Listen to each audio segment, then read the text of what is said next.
coming out of the gate strong here because we're going to Spain to a two-time Olympian and an Olympic gold medalist, Joe Jacobi. Joe, you are up with Riley. Riley, what an amazing pleasure it is to get to speak with you today. I've got the perfect sport for you. Your next sport, we're just going to melt the ice on the track. We're going to put you in a canoe and you're going to just navigate the Whitewater River Rapids going downhill.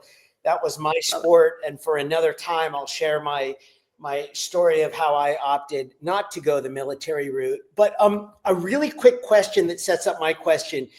In your bobsled team, are any of the other team members a part of the military, or are you the only one?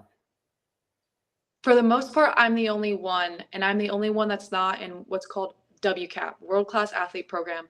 So I was the military first and then bobsled. So the military has strict rules. I can't be gone more than 30 days. I'm the only Marine to do it. Some of the other athletes weren't able to make a living and wages, so they enlisted into the Army, but they don't actually serve in a way. Like, they are representing the Army, but they're not like me right now working and having to do all of the things. But by the way, I wanted to also say to the outlier community, because you're an amazing speaker, and I think this really may have floated out, but I heard it. I finished my Olympic career with credit card debt from training expenses.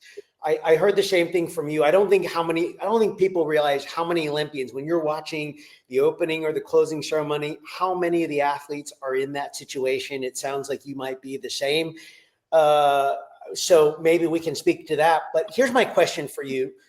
I guess what I'm curious about, and you're an amazing representative of the Marine Corps. When you look at the athletes that are not a part of the military, what do you feel like you might be missing out on? What do you feel like if it could be better for you, what would that look like that you see the non-military elite athletes get that you don't have access to? Like, what would make that Olympic pursuit better? So I'm going to give you a two-part answer. The first one would be, what would be easy is if I didn't have to train as a Marine. I didn't have to do 12 pull-ups, run 3 miles in 21 minutes, and hold a 345-minute plank that I have to do here in about 30 days as my physical fitness test, because that, from a physical standpoint, does not complement bobsled training of being very strong, very fast, like a cheetah. It's like a gazelle versus a cheetah. Okay, they both require you to be physically fit. They're completely opposite in butt heads what they require of me. However, I'm going to answer that with this. I had the option to go into that program and leave the Marine Corps and join the Army, and I said no. And why I said no is because I sacrificed and I gave so much to be here for the Marines. I want it hard. I don't want the easy route. If anyone's going to do it, I will do it. And I will prove that it is possible. And there is something to me of, no, it's not easy. And yes, it causes injury and it causes my brain to just but it's that route that no one else would take. It's that route, it's that easy option that's right there. That's all I have to do is walk through it.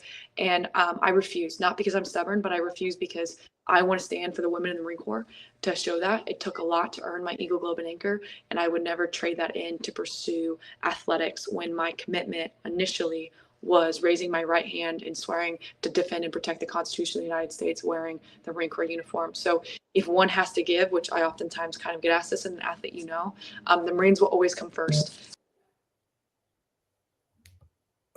Did we lose Riley? Did we lose her? I think so. Yes, we lost her. She'll be right. We'll see if she comes back. She's dropping bombs. Yes, she is. Wow. Oh, I think my I'm back. goodness. Yeah. Riley, you're back. Okay, sorry. The Marines always come first, and so it's about priorities. And so not a lot of people understand that, but that's why I took my deployment from May to November, missed part of my season. The Marines deserved it, and I would give anything for them over my own athletic pursuit.